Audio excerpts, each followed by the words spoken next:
What if I told you that everything you think you know about web browsing is about to become obsolete? Because Perplexity Comet AI browser just dropped a few days ago, and this thing is pretty crazy. I am Alex, your AI guy with the golden tie, and today we're going to do a little bit of a deep dive to see how does this thing work? Is it good? Does it give you the result that you're looking for? Does it completely take control of your screen? This is going to be a spicy one. So I'll show you, because currently, right, what you're doing is probably going to go through all your tabs when you work every day, going lost here, checking stuff back and forth. Terrible. Not an optimal way to use the internet, I guess, or like browse. I mean, this is how we used to do it in 2005, pretty much, right? And the experience never really changed, but it did change actually. If we're going to look at something different, as I said, I got access to the new Perplexity Comet browser, and this thing has just one spicy thing there that actually changes the game, which is this little thing on top here, this assistant. This thing is a game changer. Let's try it live so you can see if it works or not. You'll be the judge, right? Raw, unfiltered take here. So you're gonna see, basically it's gonna turn on the voice mode or dictation. So that works. What I actually wanted to do was something else. Give me a second, because I wanted to use the voice mode for it. So we're gonna actually use voice mode, and let's see if it can answer my email from James. All right, you ready for this? Hi, can you answer my email from James that I'm showing you right now on the screen? It's a newsletter from James Clear.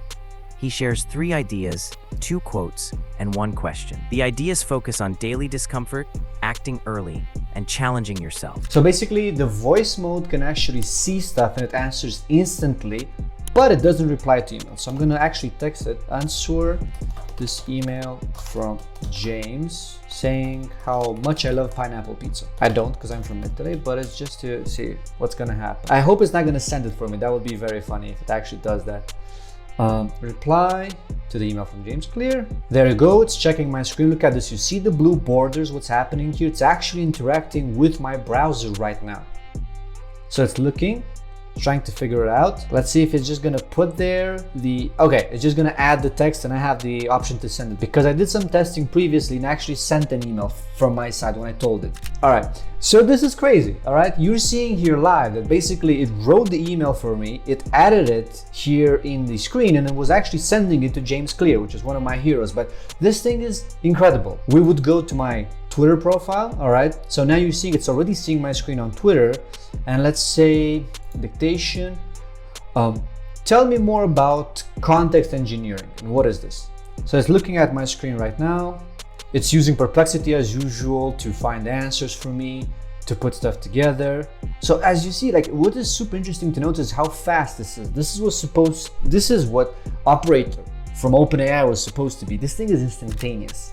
So I got here all this nice information. Check the screen for me, what you're seeing on my profile about the context and engineering post, and write for me a new post on Twitter. Is a guy can actually write stuff for me, analyzing your profile. Because you see here, it basically, again, check the blue bars there, it's checking my screen. It's looking at the post right now, it's reading it, right? So you can see on the right how fast it is. This is why it's one of the impressive things that it's mind-blowing to me, is like, it's instantaneous. Even when you use the voice mode, it answers exactly perfectly in real time. Let's see, if I would give it this, can you write the post for me? Let's see if it can do it. Maybe it can't. Let me see if I'm gonna have to stop it like the previous email where it kind of went paste and I follow instruction. All right, again, it's checking the screen. Boom, it wrote it. I probably don't want to post this right now. Made some modifications or use a proper prompt. Yeah, so you see here, post this message on X. It's asking me for confirmation. I would have to give it the proper prompt, right? You do not post like that. That's why if you learn prompt engineering, I teach that to companies around the world and employees and entrepreneurs. You know that this is not the right way to prompt, but this is for the video's sake.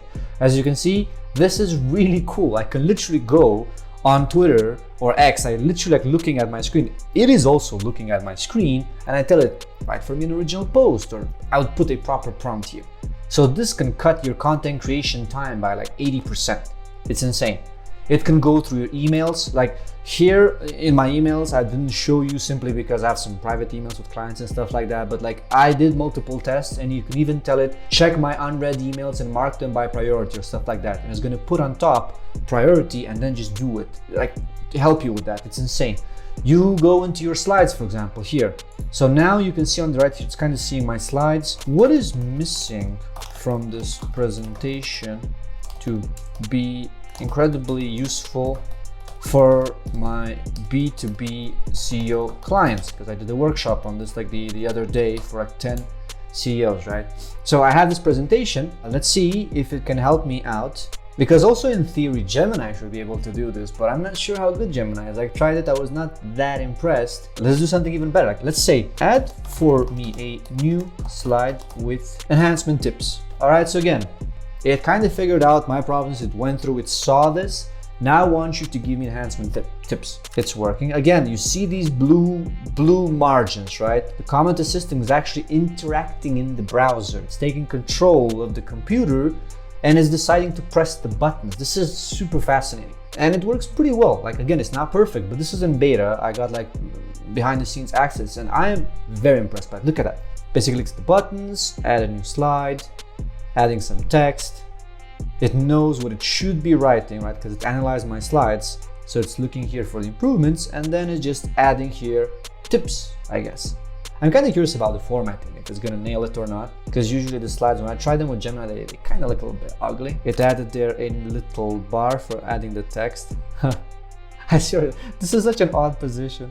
Like in the corner to the bottom right, this is hilarious. So probably what I'm gonna have to do is edit a little bit this style, or maybe my prompt sucks right now because I'm doing the video live, so this is maybe it's one of those things that like it can be improved, but it is doing it. So it's putting there the text. Begin, it's adding there all the text. So I'll stop it for now. But this is the cool thing about it. Like, I'm so impressed because again, it works in real time. Like, it's instantaneous almost. The assistant, you can talk with it and it answers also in real time when you launch this voice mode. So let's see if it can combine both voice mode and the video. Can you see my slides? What is on slide 2? On slide 2, it mentions a human guide to AI success named Alex from NorthstarB LLC. It's like I asked it now, like, what is on slide 2? And it told me it's Alex, your AI guide to AI. Boom. It's crazy. Like, I love the speed of it and it can see stuff. So this is the future of browsing.